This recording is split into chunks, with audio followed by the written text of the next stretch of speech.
That first atomic model has been given by the Dalton atomic theory or Dalton in 1807. In that way we simply say that अगर हम उस time के scenario को देखें तो उस टाइम पर बहुत ही minimum number of element discovered थे अराउंड 30 और 40. So in that time or we can say that 200 years ago there was not an atomic number, only atomic mass the first priority or a main property of all element. Simply we can say that in that time classification of element was not much broader, much deeper, because most of scientists on that time or chemists feel that or observe that we have to classify the all element which are non element. Simply we can say that. तो मैं एक story के according आपको समझाना चाहता हूँ. मान लीजिए आप किसी भी आर्टिकल को किसी ग्रोसरी स्टोर में, डिपार्टमेंटल स्टोर में या शॉपिंग मॉल में लेने जाते हैं, तो जैसे ही आपने किसी भी चीज़ का नाम लिया इंस्टेंटली शॉपकीपर या वहाँ का जो अटेंडेंट है आपको वो प्रोवाइड करा देता है. लेकिन अगर हम किसी भी सामान को, किसी भी जनरल स्टोर के अंदर सामान को, जो भी मटेरियल है उसे डंप कर दिया जाए, तो in that way how you will get instantly see, मतलब बहुत जल्दी से आपको वो चीज़ आर्टिकल नहीं मिलेगी.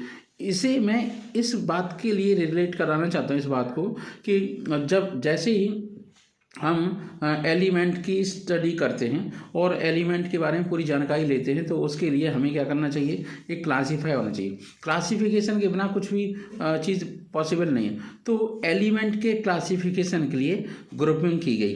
तो simply we can see that if we arrange some group in particular order on the basis of their physical chemical property or on the basis of their merits or demerits or same chemical properties or different chemical properties, so that kind of grouping is called a classification of element.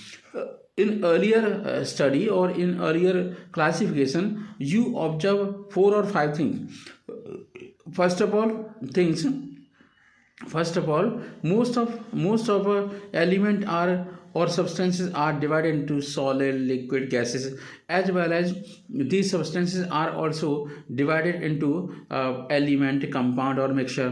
After that our modern chemistry father Lavoisier, also known as the father of modern chemistry, he suggested that those substances are a very good conductor of electricity, or simply we can say that they form a oxides may be basic like metallic oxide. So Lavoisier suggested that element should be classified in two parts. First one type of element are metal and second one type of non-metal, but this kind of a classification was not sufficient. So first of all Dobrinier observed that he also arranged all element into increasing order of their atomic masses, because on that time in 1829 there was no atomic number. In that way Dobrinier suggested that if we arrange all element in increasing order of their atomic mass, the middle element mass was observed or expected that its arithmetic mean of first and third element. So simply we can suggest that this kind of theory, like sodium का atomic mass been होता है 23 होता है, lithium का 7 होता है, potassium का 39 होता है. अगर हम लिथियम और पोटेशियम के एटॉमिक मास को ऐड कर लें, 2 से डिवाइड कर दें, उस केस में जो भी मास निकलेगा वो 23 मतलब सोडियम के बराबर होगा. इसी चीज़ को उन्होंने ट्राइड्स बोला और उन्होंने 3 टाइप के ट्राइड्स बनाए. नंबर 1 एल्कलाइन मेटल्स मतलब लिथियम, सोडियम, पोटेशियम का, ठीक है. और उसके बाद एल्कलाइन अर्थमेटिक के triads calcium, strontium, barium. These were, and also halogen elements. These are a non-metal like chlorine, bromine or iodine. So on their basis of their atomic masses. Understand that. Now move on further. Another story regarding the Newland octave rule. Newland octave rule, according to Newland, he arranged all the element, non-element of their increasing order of their mass, and he also observed that the chemical property of eighth element always similar to the first element if he arrange the all element into their increasing order of mass according to Saregama Padanisa musical note. But this kind of classification was not too much helpful. So another scientist who was a greatest scientist, this one Newland octave rule has been given by the Newland in 1865. I think 1865 or 1850, but after some time, I think parallel years, Dmitri Ivanovich Mendeleev suggested that all elements should be classified into their increasing order of atomic masses. He also proposed a very fantastic or very important and famous law that is known as a Mendeleev periodic law or old periodic law on the basis of atomic mass. He suggested that chemical physical properties of elements are periodic function of their atomic masses.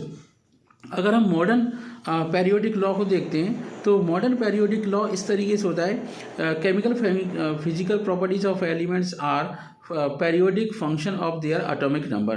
तो ये बहुत बड़ा difference है atomic mass और atomic number. मतलब student को बिल्कुल भी कंफ्यूज नहीं होना चाहिए। मेंडलीव का एटॉमिक पेरियोडिक लॉ अलग है, वहाँ पे एटॉमिक नंबर को जस्टिफाई किया गया है। यहाँ पर मॉडर्न पेरियोडिक टेबल के अंदर, मॉडर्न पेरियोडिक लॉ के अंदर एटॉमिक नंबर को एक्सप्लेन किया गया है। एक और इम्पोर्टेंट चीज़ बता दूँ, उसके बाद फिर मैं नेक्स्ट वीडियो में डीपली स्टडी कराऊँगा मेंडलीव की पेरियोडिक लॉ की। तो मेंडलीव के पेरियोडिक लॉ को हम जस्टिफाई करते हैं। तो Mendeleev suggested that one periodic table means a table which consists all the element by the periodicity, means एक खास इंटरवल के बाद, एक पर्टिकुलर इंटरवल के बाद एलिमेंट की प्रॉपर्टी एकदम से चेंज हो जाती है। इसी चीज़ को मेंडलीव ने अपनी टेबल में इंक्लूड किया और उन्होंने दो टाइप की आपकी लाइनें बनाई। एक वर्टिकल लाइंस जिन्हें हम कॉलम्स या ग्रुप्स कह सकते हैं, वो मेंडलीव की पेरियोडिक टेबल में 8 थी, लेकिन उस टाइम पर 0 ग्रुप ना होने की वजह से उन्होंने 9th ग्रुप के लिए सजेशन कर दिया था कि वहाँ पर अगर इनर्ट गैसेस या और एलिमेंट को डिस्कवर किया जा सकता है जिनकी प्रॉपर्टीज इनर्ट होंगी तो उन्हें 9th ग्रुप में ऐड कर लिया जाएगा। ठीक है, उसके बाद 7 पेरियोड्स उन्होंने बनाए जिन्हें हम शेल कह सकते हैं, फ्यूचर में शेल कहा गया। तो उस टाइम पर इलेक्ट्रॉन तो थे नहीं, 1865 के 70 के आसपास, तो कोई ऐसी कोई जानकारी नहीं थी, मास ही नंबर था। तो उन्होंने 7 पेरियोड्स को बनाया। उन 7 पेरियोड्स में उन्होंने जगह किस तरीके से जी, जितने भी एलिमेंट थे अराउंड 60 एलिमेंट के आसपास डिस्कवरीज हुई थी वहाँ पे उस टाइम पर। तो उन्होंने ये देखा कि फर्स्ट पेरियोड के अंदर केवल 2 एलिमेंट हैं, सेकंड और थर्ड पेरियोड के अंदर 8 एलिमेंट को जगह दी गई, और आपका 4th और 5th में 18 एलिमेंट, 6 और 7th में 32। लेकिन 7th पेरियोड के अंदर नंबर ऑफ एलिमेंट की संख्या काफ़ी कम थी, तो उसे हम इनकम्प्लीट पेरियोड के नाम से भी जान सकते हैं, सिंपली वी कंसीडर। और एक और यहाँ पर इम्पोर्टेंट चीज़ है, मेंडलीव की पेरियोडिक टेबल की स्पेशलिटी है कि उन्होंने कुछ प्रॉपर्टीज़ भी डिस्कवर कर दी थी कि इन प्रॉपर्टीज़ के आधार पर, इन प्रॉपर्टीज़ की बेस पर कुछ एलिमेंट्स को फ्यूचर में डिस्कवर किया जाएगा, और ऐसा ही हुआ। तो मेंडलीव का सबसे इम्पोर्टेंट लॉजिक यही था, पेरियोडिक वर्ड यूज करना, पेरियोडिसिटी के बारे में जानकारी देना, और first periodic law, physical chemical properties of elements are periodic function of their atomic masses. इसी लॉजिक के साथ हम इस वीडियो को फिनिश करते हैं। और I hope if you are new at my new quantum classes, in that way I have to urge you have to first of all subscribe my channel, press bell icon for no more updates and new videos, and also I would like to tell you very simple thing कि भाई आप लोग ये सोच रहे हो कि sir क्या करने लगे, ये बोर्ड से इस तरीके से क्यों पढ़ा रहे हैं। एक्चुअली मैं जानता हूँ कि कुछ बच्चे अगर हम मेरी बात को आंख बंद करके भी सुनेंगे ना, तो उन्हें बिल्कुल बहुत सिंपल भाषा में इस बात समझ में आ जाएगी। तो मैंने डिसीजन लिया है, अब तक मैं नोट्स बना करके आपको दे रहा था डियर प्यारे बच्चों और माय सब्सक्राइबर और व्यूअर्स, मैं आपको नोट्स बना के दे रहा था। मैंने 3 टाइप से इस टाइप का फॉर्मेट टीचिंग का निकाला है, एक नया फॉर्मेट निकाला है कि मैं अपनी बात किस तरीके से पहुंचाऊंगा।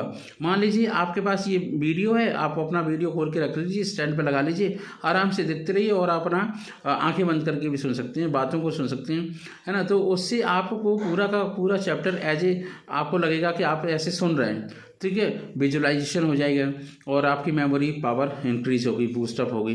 तो मेरा ये एक नया मेथड है, मैं इस मेथड को इम्प्लीमेंट कराना चाहता हूँ। तो आपसे गुजारिश है कि आप वीडियो को ज़्यादा से ज़्यादा शेयर करें और लाइक करें वीडियो को और मेरे चैनल को सब्सक्राइब करें। तो मैंने 3 आपको मेथड टीचिंग के अभी बताए कि नोट्स बना करके मैं दे रहा हूँ, शॉर्ट दे रहा हूँ, इसके बाद मैं ये फॉर्मेट अपना रहा हूँ, इसके बाद 3rd फॉर्मेट होगा बोर्ड पे पढ़ाने का, जो सब करते हैं, ठीक है। मैंने एक अलग से यूनिक मेथड अपनाया। Thank you so much, have a nice day, best of luck.